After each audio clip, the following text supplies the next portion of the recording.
नमस्कार, जय हिंद, वंदे मातरम। मैं उत्कर्ष। तो हम लोग देखेंगे इंग्लिश का पार्ट नंबर 3। ये वीडियो आपके लिए गुण साबित होगा, यानी कि इसमें हमने पार्ट्स ऑफ स्पीच के तो कॉन्सेप्ट डाले ही हैं और इसमें हमने टेंस के इंक्लूडिंग कॉन्सेप्ट डालने का प्रयास करा है। मतलब कि जितने आपके टेंस के, जितने नहीं, मतलब कि जितने आपके इंपॉर्टेंट कॉन्सेप्ट होते हैं टेंस के सारे हमने इंक्लूड करने का प्रयास करा है। ये मेरा वादा है कि अगर जो भाई या बहन देखेगा पूरा वीडियो, एक भी कॉन्सेप्ट में वो कंफ्यूज नहीं होगा। जितने हमने रिमार्केबल पॉइंट लिखे हैं, एग्जाम में ओरिएंटेड पॉइंट्स लिखे हैं, सारे के सारे आपके एग्जाम में दिल में, गुर्दे फेफड़े में घुसेड़ के रहेंगे। ये हमारा वादा है। बशर्ते बाई ईमानदारी आप अगर हो सके तो अपनी कॉपी पेन को अपने सर उठा के बैठिएगा, वरना अगर ना हो सके तो केवल इंटरटेनमेंट में देखिएगा हमारा वीडियो। हमारा पूरा भरोसा है कि अगर आपको नहीं आती है ग्रामर, एकदम नहीं आती है, तब भी हम सिखा के रहेंगे। अगर आप लोग विश्वास से देखेंगे तो आप लोगों को जरूर फायदा होगा, यह भी हमारा वादा है। समय बर्बाद नहीं करेंगे। सबसे पहला सेंटेंस आप लोगों का लिखा हुआ है, इसका जो भाई नए हैं बस एक कदम बताने का प्रयास करेंगे। इसमें हम करते ये हैं कि जितने हमने सेंटेंस लिखे हैं इसके अंदर अलग अलग स्ट्रक्चर में चेंज होता है। हम सबको बताने का प्रयास करते हैं कि कौन सा पार्ट ऑफ स्पीच कौन सा है। मतलब क्या है भैया कि अगर आपको पार्ट ऑफ स्पीच का अच्छे से नॉलेज हो गया तो इंग्लिश ग्रामर, स्पीकिंग की बात नहीं कर रहे हैं भैया हम, इंग्लिश ग्रामर आपकी मुट्ठी में होगी। क्योंकि पूरी ग्रामर नाचती केवल दो रूपों में है, एक टेंस में, एक ग्रामर में, और दोनों हमने लिखने का प्रयास करा है। इसमें क्या करेंगे हम अपने वीडियो में, जितने सेंटेंस आपको करवाएंगे उस जितने मतलब सेंटेंस होगा, सेंटेंस का हर शब्द बताएंगे कि इस शब्द का मतलब क्या है और यह शब्द ग्रामर में कहां पे यूज होता है। तो उससे आप लोगों का कंसेप्ट रिवीजन दिन पर दिन होगा, धीरे धीरे होगा और उससे आप लोगों में निखरता आएगी। सबसे पहला क्वेश्चन लिखा हुआ है, practice makes a man perfect. अब सब जानते हैं मेरे भैया, ये सेंटेंस पढ़ते हैं, जानते हैं, समझते नहीं इसका मतलब क्या होता है। इसका हिंदी मतलब सब जानते हैं। इसका मतलब होता है अभ्यास व्यक्ति को अच्छा बनाता है। बट अगर आपसे कोई पूछ लेगा, कोई बड़ा आदमी, छोटा तो कुछ मैं ना करेगा, कि प्रैक्टिस हमारा यहां पे क्या है, तो आपके तोते उड़ जाएंगे, आप बता नहीं पाएंगे। और जो भाई बता पाएंगे वो कतई हमारे रिमार्केबल भाई हैं। तो हमने आपको बताने का प्रयास करा, हमने आपको कई बार बताया है, हमने आप लोगों के लिए बोर्ड भी छोड़ दिया है। आज देखिएगा, हमने कहा था कि सब्जेक्ट के बाद वर्ब आती है मेरे भैया, उसके बाद आता है ऑब्जेक्ट। समझ गए? आपने कहा बिल्कुल मेरे भैया, कसम खा के समझ रहे हैं। तो वर्ब के पहले मेरे भाई क्या आएगा? सब्जेक्ट आएगा। सब्जेक्ट कितने पार्ट का होता है? एक नाउन का होता है, एक प्रोनाउन का होता है, और इसका चचेरा भाई हमारा होता है ऑब्जेक्ट। ये भी मेरे भाई दो प्रकार का था, एक नाउन था, एक प्रोनाउन था। अब आपको पता है कि प्रैक्टिस का मतलब होता है अभ्यास, यानी कि हमारा होता है मेन वर्ब। आप वहीं पे होते हैं कंफ्यूज। देखने का प्रयास करिए, हमारे दो वर्ड होते हैं मेरे भैया, एक होता है प्रैक्टिस और एक होता है प्रैक्टिस।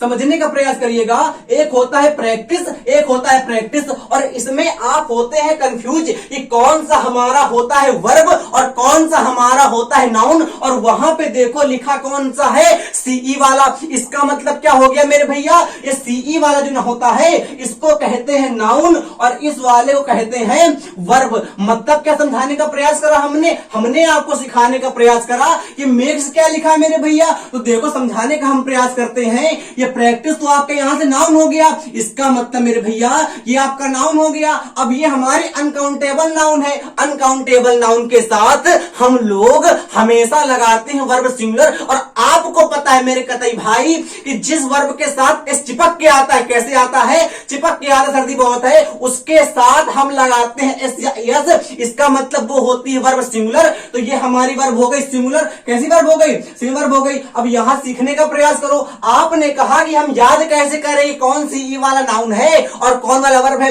हमने सिखाने का प्रयास करा, हमने बताने का प्रयास करा। यहां देखो ए कितने नंबर पे आता है ग्रामर, मतलब अल्फाबेट में? तो आपने कहा एक। एन कितने पे आता है? आपने कहा 14, मतलब कि 14।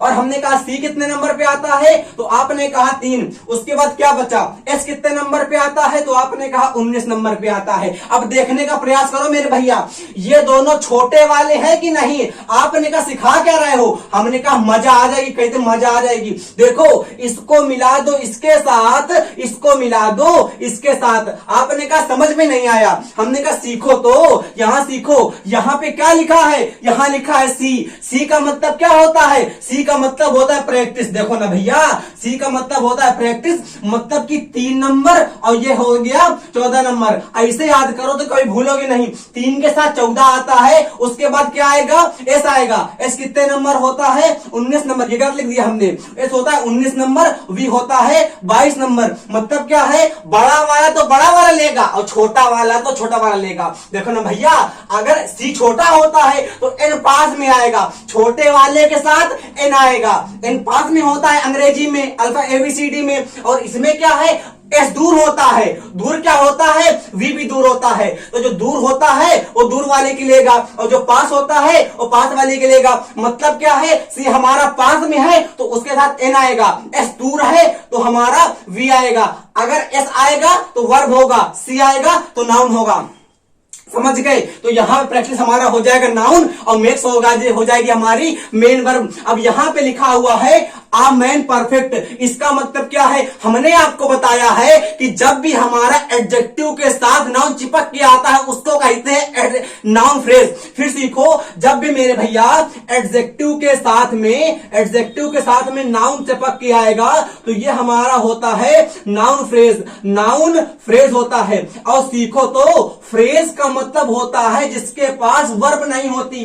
फ्रेज के पास वर्ब नहीं होती। फ्रेज और क्लास में केवल एक डिफरेंस होता है कतई चपक के, कि फ्रेज के पास वर्ब नहीं होती है बट क्लास के पास वर्ब होती है। अब अगर आपसे कोई पूछ लेगा कि मेरे भाई ये कौन सा फ्रेज है, आपको फ्रेज और क्लास का होता नहीं है नॉलेज और कॉम्प्रीहेंशन, कतई चपक गलत करते हैं आप। यहां देखो, ये मैन क्या है, तो आपने कहा मैन तो नाउन है। हमने कहा ए क्या है, आपने कहा नहीं पता मेरे भाई। हमने कहा परफेक्ट क्या है, आपने कहा एडजेक्टिव है। आपने कहा ना ये क्या लगा है। अब सीखो मेरी बात, अगर परफेक्ट ना सीख पाए तो कोई बात नहीं। अभी देखो धज्जे कैसे उड़ती हैं। हमने कहा हुआ क्या था, हमने आपको बताने का प्रयास करा था पहले वीडियो में, कलयुग है, जमाना खराब है, नाउन होती है बहनिया, एडजेक्टिव होता है भैया, और हमेशा बहनिया भैया के साथ ही आती है। अगर रात में बहन कहीं जाएगी तो उसके साथ उसका भाई भी जाएगा, और भाई कौन होता है, एडजेक्टिव होता है। एक दिन हुआ क्या, एडजेक्टिव और आर्टिकल दोनों मित्र थे, दोनों थे दोस्त, है ना। अब एडजेक्टिव को किसी काम से बाहर जाना पड़ा तो उसने अपने दोस्त से कहा आर्टिकल से, कहता ए आर्टिकल, कहता हाँ बताओ, कहता सुनो तुम मेरी बहन का ख्याल रखोगे। अब आर्टिकल तैयार बैठा था। आर्टिकल कहता बिल्कुल ख्याल रखेंगे क्योंकि सर्दी बहुत है। तो आर्टिकल कहता है ख्याल रखेंगे, एडजेक्टिव चला गया घूमने। अब बताओ, एडजेक्टिव तो इस इंटेंशन से कह के गया था आर्टिकल से कि ये मेरी बहन का ख्याल रखेगा, चूंकि हम इस अपनी बहन के भाई हैं। तो जब एडजेक्टिव ने आर्टिकल से कहा कि तुम मेरी बहन का ख्याल रखना, और आर्टिकल ने कहा कि हम तैयार बैठे हैं, तो एडजेक्टिव को तो लगा थी मैं अपनी बहन मानता होगा ना उनको, पर आर्टिकल का इंटेंशन कुछ और था, हमने आपको बताया था। तो यहां देखो, यहां पे आप लोग इसको आर्टिकल कंसीडर नहीं करोगे। काहे कि एडजेक्टिव चला गया घूमने। एडजेक्टिव कहां चला गया, घूमने चला गया, है कि नहीं। अब ये क्या आ गया, ये आर्टिकल आ गया। इसका मतलब क्या है, ये भी काम हमारा एडजेक्टिव का ही करेगा। हमारे कतई भाई समझते हैं कि ये हमारा आर्टिकल है, ना भैया ना। इसको हम लोग पहले एडजेक्टिव कहेंगे, बाद में आर्टिकल कह सकते हैं। और एडजेक्टिव कतई पीछे आ गया है तो इसको भी कह सकते हैं एडजेक्टिव। सेकंड सेंटेंस देखो, लिखा हुआ what he knows about you. ये सेंटेंस सही है कि गलत है। आपके एग्जाम में अगर आ गया तो 90% से 70% लड़का सही कर देगा, 10% लड़का गलत कर देगा। गलत वालों के लिए बता रहे, ध्यान सीखो मेरे भाई। हमने आपको बताने का प्रयास करा कि लिखा what he knows about you. आप सीखने का प्रयास करिए। अगर कभी भी क्वेश्चन वर्ड पहले आता है, अगर कभी भी WH वर्ड, अगर कभी भी WH वर्ड पहले आता है, जितना बताने का प्रयास करें उतना अपने दिमाग में इनकलकेट का मतलब होता है घुसड़ लेना, दिमाग में घुसड़ना, मतलब कि इनकलकेट करना। इनकलकेट कर लीजिएगा। हमें सिखाने का प्रयास करा कि अगर WH वर्ड शुरुआत में आता है और लास्ट में क्वेश्चन मार्क चिपक के आता है, अगर WH वर्ड शुरुआत में आता है और लास्ट में क्वेश्चन मार्क आता है, मन से सीखो। अगर WH वर्ड शुरुआत में आता है और लास्ट में क्वेश्चन मार्क आता है तो कभी भी हम लोग मेन वर्ब में एस या एस नहीं लगाते हैं, कभी भी मेन वर्ब में एस या एस नहीं आता है। आपने कहा दिमाग तो होते उड़ गया, समझ नहीं आ रहा। हमने कहा देखो आएगा। इसका मतलब क्या है, हमने आपको वर्ब पढ़ाया है।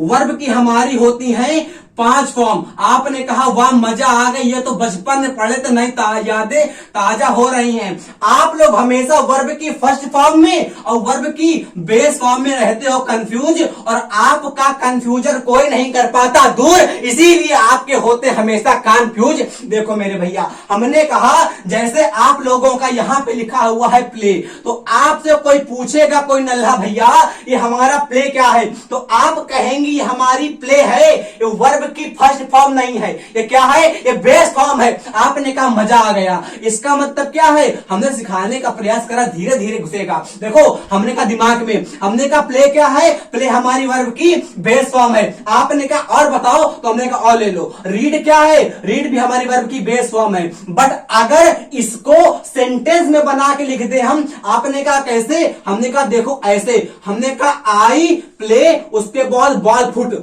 हमने कहा आई प्ले फुटबॉल, तो ये क्या है, ये फर्स्ट फॉर्म कहलाती है।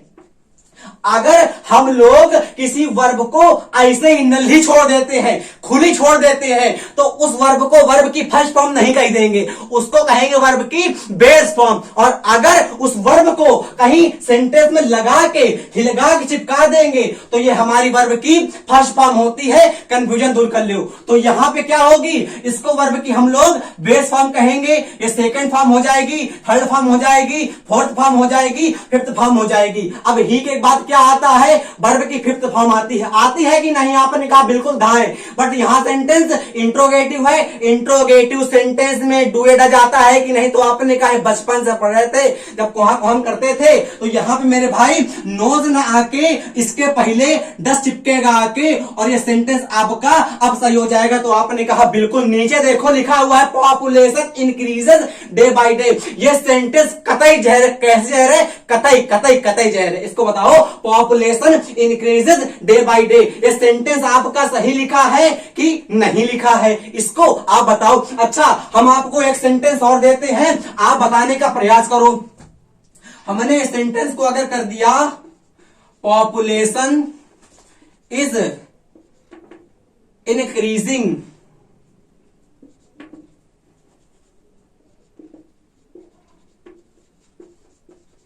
Day by day. अब बताओ दोनों सेंटेंस में कौन सेंटेंस सही है, population increases day by day कि population increasing day by day. ये कॉन्टिन्यूअस इंडेफिनिट का कंफ्यूजन आ गया। थोड़ा ध्यान से, हमने आपको सिखाने का प्रयास करा कि इंडेफिनिट क्या होता है, कॉन्टिन्यूअस क्या होता है। मन से सीखने का प्रयास करो मेरे भैया, कितनी मजा आएगी। हमने आपको सिखाने का प्रयास करा इंडेफिनिट का मतलब क्या होता पता, आपने कहा नहीं, हमने कहा सुखो। हमने कहा आपका भाई नदी के किनारे बैठा है, आपका भैया नदी के किनारे बैठा है, तो आप एक बात बताओ कि आपका भाई नदी के किनारे बैठा रहेगा जिंदगी भर? नहीं, आपने कहा नहीं नहीं। हमने आपको सिखाने का प्रयास करा कि सूर्य पूरब में उगता है, तो आपको हमने फिर पूछा कि सूर्य पूरब में उगता रहेगा, तो आपने कहा हाँ ये सही है। हमने आपको सिखाने का प्रयास करा कुत्ता रात में भौंकता है, तो हमने आपसे कहा कि कुत्ता रात में भौंकता रहेगा, तो आपने कहा हाँ हो भी सकता है, नहीं भी हो सकता। और फिर हमने सिखाने का प्रयास करा, हमने कहा राम स्कूल जा रहा है, तो आप बताओ क्या राम स्कूल जाता है, कभी पहुंचेगा नहीं? तो आपने कहा कंफ्यूजन क्लियर नहीं हो पा रहा, अच्छे सेंटेंस ले देखो, नहीं वीडियो छोड़ के चले जाएंगे हम। हमने अब सिखाने का प्रयास करा, आप सीखने का प्रयास करा। हमने कहा जब आपका भाई नदी के किनारे बैठा था तो कभी ना कभी तो उठेगा, कभी ना कभी तो उठेगा। और जब भी हमारा एक्शन कभी ब्रेक होता है, जब भी हमारा एक्शन, मानो ये है, जब भी हमारा एक्शन कभी ब्रेक होता है तो उसको कहते हैं कॉन्टिन्यूअस। और अगर हमारा एक्शन कतई धड़धड़ा के चलता रहता है, चलता रहता है, चलता रहता है, तो ये हमारा होता है इंडेफिनिट।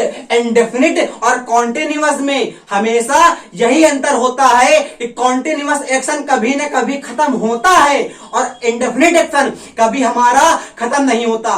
अगर सूरज पूरब में उगता है तो हमेशा हमेशा उगता रहेगा।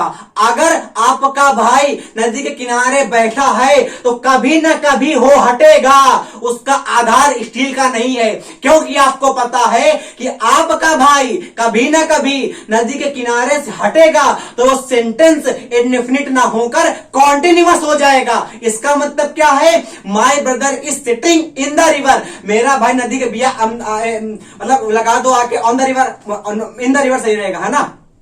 या हमारा हो सकता है beside the river, behind the river, preposition कहते लेने। यहां सिखाने का प्रयास करा हमने कि कॉन्टिन्यूअस एक्शन कभी ना कभी ब्रेक होता है और इंडेफिनिट एक्शन कभी ना कभी ब्रेक नहीं होगा। सर देखो लिखा population increases day by day, तो कैसे में सही है ना भैया ना, यहां पे होगा पॉपुलेशन इज इंक्रीजिंग, पॉपुलेशन दिन पर दिन बढ़ रहा है, वो बढ़ता नहीं है, बढ़ रहा है। और यही सेंटेंस कंफ्यूजन करता है। डे बाय डे लिखा हुआ है, डे बाय डे का मतलब होता है परपीचुअल रूप से, कॉन्टिन्यूअस रूप से, डे बाय डे। नीचे देखो I am fine am not, इसका मतलब क्वेश्चन टेक करके एक कंफ्यूजन दिया है जो आपका हो सकता है क्लियर हो गया, हो सकता है ना हुआ हो।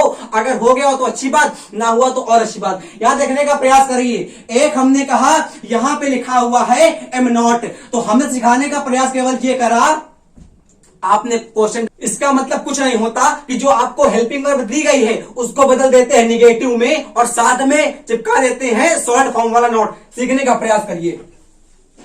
हमने कहा आप लिखिए एम और हमने कहा आप लिखिए एन, ठीक है। तो आपने कहा हां, उसके बाद हमने कहा आप लिखिए आर, उसके बाद हमने कहा आप लिखिए एन। तो यहां देखो मेरे भैया, यहां एम मां में आ की आवाज आ रही है ना लास्ट में, आप कहो मां तो आ की आवाज आएगी, आप कहो ए तो इसमें भी आ की आवाज आएगी।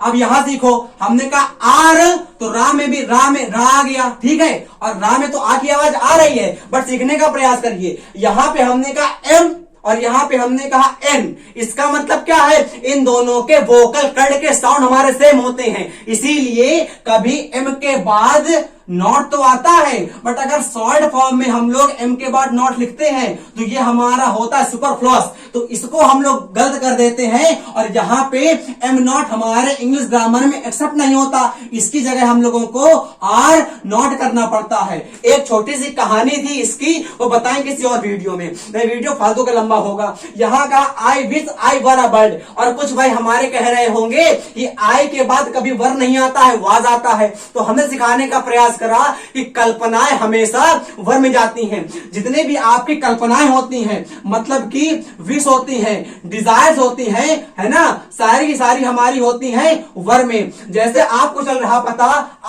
आई विश, हम मतलब मेरी कल्पना है कि मैं चिड़िया होता, मैं कल्पना करता हूं कि मैं चिड़िया होता, और जितने भी हमारी कल्पनाएं होती हैं सारी की सारी वर में जाती हैं।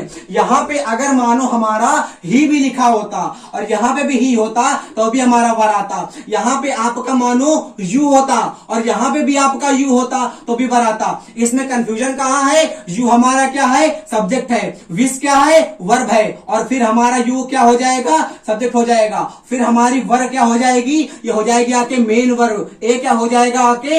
आर्टिकल, जिसको हम लोग कह देंगे आके एडजेक्टिव। बर्ड क्या हो जाएगी? नाउन। ये क्या हो जाएगा? एडजेक्ट। ये क्या हो जाएगा? नाउन फ्रेज हो जाएगा, जो हमने बताने का प्रयास करा था अभी। नीचे लिखा हुआ है ही इज ओइंग आकार, यहां पे गलती क्या है? तो आपने कहा कुछ नहीं गलती है। हमने पर देखो गलती क्या है इसमें, हमने कहा इज क्या है? तो आपने कहा हेल्पिंग वर्ब है। ओइंग क्या है? तो इसको मेन वर्ब कह देंगे, आर्टिकल ए कह देंगे आप लोग। आपने कहा बिल्कुल, कार नाउन हो जाएगा। बट ये सेंटेंस हमारा गलत है। क्यों गलत है? सीखने का प्रयास करिए। हमारी कुछ वर्ब ऐसी होती हैं जिनके जो हमारी कॉन्टिन्यूअस में नहीं होती हैं। हमारी कुछ वर्ब ऐसी होती हैं जो कॉन्टिन्यूअस में नहीं होती है। जैसे हमने कहा लव हो गया, हेट हो गया, आप लोगों से हमने कहा आप लोगों से नो हो गया, और बताएं, और हमने कहा आप लोगों से मानो ऑन हो गया, और कतई होती है हमारी, और लाइक मान सकते हो आप लोग। ये वर्ब हमारी कॉन्टिन्यूअस में नहीं होती हैं। अगर इनको हमने कॉन्टिन्यूअस में बना दिया, मतलब क्या है कि अगर कुछ हमारी वर्ब ऐसी होती हैं जिनके बाद हमने आईएनजी लगा दिया तो वो हमारा गलत हो जाता है। आपने कहा याद कैसे करेंगे? हमने कहा सीखो, हमारे शरीर है, शरीर के ऊपर की, मतलब इस इतने पार्ट के ऊपर की हम जो वर्ब करते हैं उनके साथ कभी आईएनजी नहीं आता है। अब आप बताओ प्यार कैसे करते हो, दिल से कि दिमाग से? तो आपने कहा दिमाग से करते हैं, कलयुग है। जब दिमाग से करते हो ना तो आईएनजी नहीं आएगा। ऐसे ही एक बार हमारी होती है ओन, ओन के साथ भी हमारा आईएनजी नहीं आता है। अगर इन वर्ब को हमने, मेरा पॉइंट ध्यान रखना, अगर इन वर्ब को हम लोग सब्जेक्ट के बाद वर्ब में यूज करेंगे तो इनके साथ कभी भी हमारा आईएनजी नहीं आएगा। बट इन्हीं वर्ब को अगर हम लोग सब्जेक्ट में यूज कर देंगे, और सब्जेक्ट का मतलब क्या है मेरे भैया, जीरंड में यूज कर देंगे। जीरंड तो आपको पता ही ना है, जब हम लोग वर्ब के आगे आईएनजी लगा देते हैं आके तो उसको कहते हैं जीरंड, और इसी को कहते हैं हम लोग non finite verb. Non finite verb हमारे 3 प्रकार की होती हैं, जीरंड, इन्फिनिटिव हमारा और पार्टिसिपल। तो यहां पे आपका जब सब्जेक्ट के आगे क्या आता है, नाउन आता है, प्रोनाउन आता है। अगर नाउन बनाने के लिए इनको लिख देंगे आके तब तो इसमें लग जाएगी आईएनजी। जैसे हम सिखाने का प्रयास करें आप लोगों को, तो कह दिया अगर हमने आपसे loving is a boon of human, loving is a boon of human, तो ये सेंटेंस आपका सही है। क्यों? क्योंकि इसमें लव आपका बन गया आके जीरंड, और जीरंड का मतलब होता है नाउन, और नाउन का मतलब होता है सब्जेक्ट। जब भी वर्ब के पहले आती है आईएनजी चिपक के तो उसको कहते हैं जीरंड, और जीरंड को कहते हैं इक्विवेलेंट नाउन, और उसको कहते हैं सब्जेक्ट। सीखने का प्रयास करो, कतई हार ना जाओ। अगर वर्ब के पहले आईएनजी आएगी इन सब में सही हो जाएगी, वर्ब के बाद आएगी गलत हो जाएगा। तो यहां पे ओइंग लिखा हुआ है, गलत हो गया। यहां पे हो जाएगा हमारा ही ओन्स आकार। यहां देखो I am having a friend. अब हैव का कंफ्यूजन यहां से आता है, तगड़ा कंफ्यूजन है, सीखने का प्रयास करिए। अगर हैव का मतलब होता है पास रखने से, किसको पास रखना है, इसको पास रखना है, गर्लफ्रेंड को। अगर हैव का मतलब होता है पास रखने से तो हैव के बाद भी कभी हमारी आईएनजी नहीं आती है। तो यहां से भी हमारी आईएनजी हट जाएगी यहां से आके, और हो जाएगा आई हैव अ गर्लफ्रेंड। तो आपने कहा हैव के बाद आईएनजी कब आती है, तो हमने कहा एक तो तब आएगी जब हम लोग कुछ खा लेंगे, जैसे जब पार्टी करोगे I am having a party, तब आपकी आईएनजी आ जाएगी। वैसे हैव का हम सिखाने का प्रयास करें तो अगर हैव के साथ आईएनजी हमारी केवल तब आती है जब इसका मतलब होता है एंजॉय से। जब इसका मतलब अगर हम लोग एंजॉय करेंगे कहीं तब हमारी आईएनजी आएगी। अगले पार्ट के सेंटेंस सिखाने का प्रयास करेंगे। आज सीखने का प्रयास करिए कि हैव के साथ हमारी आईएनजी नहीं आती है कब, जब इसका मतलब होता है पास रखने से। अब आई हैव अ गर्लफ्रेंड, हमारी गर्लफ्रेंड पास में है, इसका पास रखते हैं, इसका मतलब इसमें आईएनजी नहीं आएगी। यहां पे है हमारा क्या है, यहां पे है हमारा मेन वर्ब हो जाएगा। आई क्या हो जाएगा, प्रोनाउन हो जाएगा। एक गर्लफ्रेंड क्या है, एक गर्लफ्रेंड हमारी चेतन भगत की नॉवेल है, हाफ गर्लफ्रेंड, उसको हमने ए बना दिया भाई साहब। और यहां पे हमारा ये हो जाएगा आपके नाउन फ्रेज। यहां देखिए आई टेल्स, आई के बाद कभी टेल्स आता है, बताइए आई के बाद कभी टेल्स आता है, तो आपने कहा नहीं आता, बट इसमें तो आ गया, इसमें तो आ गया। बताओ सही गलत है, बताओ। अच्छा बता पाओगे, नहीं बता पाओगे ना, हमने कहा था नहीं बता पाओगे। देखो ध्यान से, देखो देखो बता पाओगे नहीं ना। ये हमारा सेंटेंस नरेशन का है भैया, इसमें आई के बाद टेल्स आएगा। काहे मारे, आहे मारे, काहे कि यहां पे लिखा होगा सेज टू, तो उसको वह काहे बदलोगे, है कि नहीं। बट आपने कहा नहीं, हमने बचपन से पढ़ा आई के बाद टेल्स आता, टेल्स नहीं आता, टेल आता है। बताओ क्या करेंगे। तो सही है मेरे भैया, यहां पे आई के बाद टेल आ जाएगा। I tell that you is a pronoun. I नामक कोई पर्सन नहीं है, आई ग्रामर वाला है, पर्सनल प्रोनाउन वाला है, फर्स्ट पर्सन वाला है। आई कहता है मतलब अपने आप में पर्सनल प्रोनाउन बातें कर रहे हैं। एक मानो आई है, एक मानो यू है, हम तुम नहीं है भाई। जो पर्सनल प्रोनाउन होता है वो है, एक आई है एक यू है, और दोनों एक दूसरे के साथ बातें कर रहे हैं भाई साहब। अब देखो आई कहता है क्या कि यू एक प्रोनाउन होता है, और जब यू एक प्रोनाउन होता है तो यहां के पे यू के बाद हमारा आर नहीं आएगा। यह सेंटेंस आपको मजा दिलाएगा। हमने कहा आई क्या है, तो आपने कह दिया आई हमारा पर्सनल वाला प्रोनाउन है। टेल क्या है, ये हमारी यहाँ पे मेन वर्ब हो जाएगी आके। आपने कहा बिल्कुल। अच्छा, दैट क्या है, ये है फेविकोल कंजक्शन, जब कोई आपस में कंजक्ट करता है आके। यू क्या है, यहां पे यू हमारा हो जाएगा आके सब्जेक्ट। आपने कहा दो दो सब्जेक्ट हो गए, हमने कहा नहीं, इसका मतलब ये नहीं होता, इसका मतलब ये लिसनर होता है, एक स्पीकर होता है। नरेशन वाले वीडियो में समझना, आप समझने का प्रयास करिए। यहाँ पे इज क्या है, इज यहाँ पे हमारी मेन वर्ब हो जाएगी। जब भी सेंटेंस के पास मेन वर्ब नहीं होती है तो हेल्पिंग वर्ब ही मेन वर्ब का काम करती है। हम आपको 75 बार बता चुके हैं। प्रोनाउन क्या है, ये नाउन है। प्रोनाउन तो प्रोनाउन है ही, बट काम किसका कर रहा है, नाउन का कर रहा है। ए क्या हो जाएगा, आर्टिकल हो जाएगा। आपने कहा वाह, नीचे देखो, he may have grown old since she last son saw he। अब ये सेंटेंस आपको बताना है गलती कहां पे है। तो आपने कहा ये सेंटेंस तो लिखा है, मजा आ रही है, बट समझाओ गलती कहां पे है। इसमें सिंस का कंफ्यूजन है, ध्यान समझने का प्रयास करिए। सिंस के बाद जो सेंटेंस आता है उसको कहते हैं सिंपल पास्ट। और देखो ध्यान से, अगर हम, एक तो बोर्ड के पास जगह नहीं बचती है मेरे, अगर सिंस के बाद हमको कुछ लिखना है मेरे भैया, सिंस अगर हमारा आगे कंजक्शन हो गया और इसके बाद कुछ भी आएगा तो वो होता है सिंपल पास्ट में। ये सेंटेंस डिफेंस वाले बहुत पूछते हैं, मतलब कंफ्यूजन, उसको कहते हैं सिंपल पास्ट में। और इसका मतलब वर्ब की V2 फॉर्म आती है, पहले वाला सेंटेंस होता है परफेक्ट में, उसको छोड़ो। सिंस लिखा है, बाद में क्या आया, सी लास्ट सॉ ही। तो इसमें क्या सेंटेंस सही लग रहा है आपको? तो हमने कहा ही में। अच्छा, में क्या हो गया, में हमारी हो गई मॉडल्स। ही क्या हो गया, प्रोनाउन। हैव क्या हो गया, हैव हो गई हमारी मेन वर्ब। हमने आपको बताया पहले वीडियो में कि मॉडल्स को हम लोग हेल्पिंग वर्ब भी कहते हैं। तो मॉडल ये हमारी हेल्पिंग वर्ब हो गई, और मॉडल्स कभी भी मेन वर्ब नहीं बन पाएगी। अभी बना देंगे, वहां पे हम देखने का प्रयास करिए। मॉडल हो गई, हैव हो गया। ग्रोन क्या है, ये हैव में हैव, सॉरी, हमारी में हैव हो जाएगी हेल्पिंग वर्ब, ग्रोन हो जाएगी आके मेन वर्ब, ओल्ड हो जाएगा आके, ओल्ड क्या हो गया, ओल्ड हो गया आके एडजेक्टिव, और सिंस हो गया आगे कंजक्शन, सी हो गया हमारा सब्जेक्ट। लास्ट, यहां क्या लिखा था यार, लास्ट सा, पता नहीं क्या लिखा था, इरेज हो गया हमसे। आप इतना याद रखिए, इस सेंस के बाद हमें सिंपल पास्ट आता है। यहाँ पे सॉ लिखा है, सिंपल पास्ट सेंटेंस है।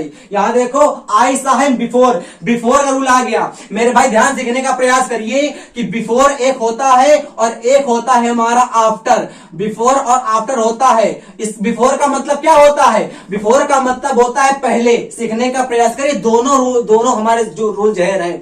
हमने क्या कहा कि बिफोर का मतलब तो होता है पहले, इसका मतलब मेरे भाई पहले आएगा हेड। ठीक है, आपने कहा हाँ। अच्छा, आफ्टर का मतलब क्या होता है, आफ्टर का मतलब होता है बाद में, यानी कि बाद में आएगा हेड। और हेड के साथ क्या आता है, तो आपने कहा वर्ब की थर्ड फॉर्म आती है। और हेड के साथ क्या आता है, आपने कहा वर्ब की थर्ड फॉर्म आती है। मतलब क्या है कि बिफोर के पहले हेड होता है, बिफोर का मतलब होता है पहले, तो पहले हेड। आफ्टर का मतलब होता है बाद में, तो बाद में हेड। अब बिफोर हमारा एक सेंटेंस ये हो गया, एक कंजक्शन बीच में बिफोर आ गया। इसके बाद का सेंटेंस होता है सिंपल पास्ट का, इसके बाद का सेंटेंस होता है सिंपल पास्ट का। इसीलिए मतलब इसके पहले का सेंटेंस भी हमारा होता है सिंपल पास्ट का।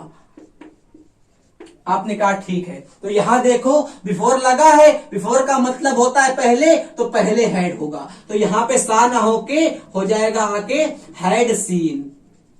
हेड हमारी हो जाएगी helping verb, I pronoun, seen main verb, him हमारा एडजेक्टिव बिफोर कंजक्शन, हिम हमारा हो जाएगा आके प्रोनाउन, हिम हमारा हो जाएगा प्रोनाउन। हम बताए हैं आपको, एक हमारा होता है हिम और एक हमारा होता है हिज। हिज हमारा होता है आके एडजेक्टिव और हिम हमारा होता है आके प्रोनाउन। इसलिए यहाँ पे हिम हमारा हो गया प्रोनाउन, बीच में कंजक्शन आ गया बिफोर, और बाद का सेंटेंस आपका सिंपल पास्ट का बना हुआ है। सिंपल पास्ट में वर्ब की V2 फॉर्म आई हुई है, सही हो गया। नीचे देखो, I am teaching you since an hour. तो ये सेंटेंस आपका सही है कि गलत है, तो आपने कहा गलत है। क्यों, ध्यान सीखने का प्रयास करो। अगर कभी भी सिंस और फॉर के साथ, अगर कभी भी सिंस और फॉर के साथ आपको टाइम देखने को मिलता है तो इसको कहते हैं परफेक्ट कॉन्टिन्यूअस। अगर आपको सिंस और फॉर के साथ टाइम देखने को मिलता है, अगर सिंस और फॉर के साथ आपको टाइम देखने को मिलता है तो इसको कहते हैं हम लोग परफेक्ट कॉन्टिन्यूअस। यहां पे आपका एम नहीं आएगा, आई के लिए यहां पे हमारा आ जाएगा हैव और प्लस आ जाएगा बीन। समझ में आ गया? तो आपने कहा बिल्कुल। ये गलती क्यों हो गई? याद रखना, अगर सिंस फॉर के साथ टाइम आया है, सिंस फॉर के साथ अगर टाइम आएगा तभी हमारा हैज हैव बीन आएगा या हैड बीन आएगा या विल हैव बीन आएगा, शैल हैव बीन आएगा। बट अगर टाइम नहीं आया है तो ऐसा नहीं होगा। अगर आपने केवल इतना रट लिया है कि अगर लास्ट में सिंस या फॉर आता है तो हैज हैव बीन लगाते हैं तो आपको गलत कर दोगे सेंटेंस पेपर में। अभी हम ही गलत करवा देंगे आपका सेंटेंस। सीखने का प्रयास करो। अगर आपको लास्ट में कोप्चे में सिंस देखने को मिला तो सिंस के साथ टाइम भी देखने को मिलेगा, और जब सिंस के बाद टाइम देखने को मिलेगा, टाइम का मतलब क्या है? अरे कैलेंडर का टाइम दिया होगा, घड़ी का टाइम दिया होगा, Monday Sunday Tuesday morning evening दिया होगा, वही ना होगा टाइम। तो यहां पे सीख चुके हैं। यहां देखो ही हैड, अरे वाह मजा आ गई भाई साहब। अब कुछ भाई हमारे पढ़ते हैं कि दुई हेड एक साथ नहीं आते। अरे लगा दिए हम कतई। देखो आप लोग सीखते हैं कि दो हेड हमारे एक साथ नहीं आते। अरे आते हैं, कभी कभी आते हैं, कभी कभी नहीं आते, और कभी कभी नहीं आते। यहां देखो मेरे भैया, ये हेड हमारा हो गया हेल्पिंग वर्ब और ये हो गया मेन वर्ब, और ये हिज क्या है? अरे अभी हमने बताया, देखो बदतमीजी नहीं करो। हिज क्या है? एज हमारा एडजेक्टिव है। और देखो ब्रेकफास्ट क्या है? नाउन है। ये पूरा क्या है? ये नाउन फ्रेज है।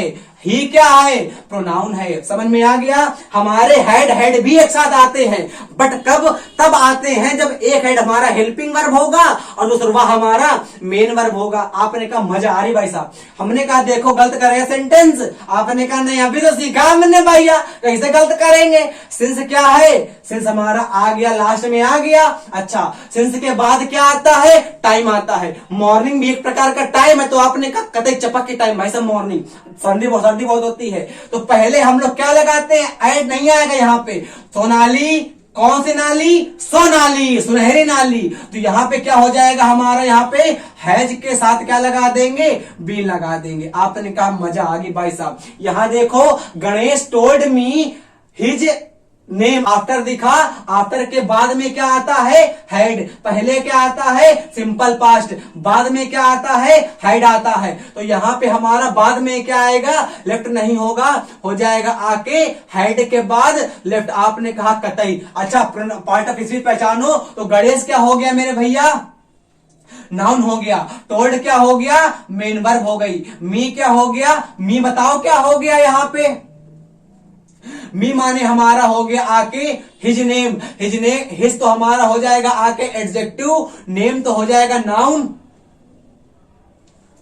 आफ्टर हो जाएगा कंजक्शन, ही हमारा हो जाएगा प्रोनाउन, लेफ्ट हमारी हो जाएगी आके वर्ब, जिसको हम लोग कह देंगे आके। अरे लेफ्ट नहीं कर देंगे वर्ब, यहां पे हेड लेफ्ट करेंगे, लेफ्ट हट जाएगा हमारा। यहां पे हो जाएगी हेड लेफ्ट, और हेड क्या हो जाएगी? Helping verb. लेफ्ट क्या हो जाएगी? Main verb. मी हमारा हो जाएगा आके प्रोनाउन।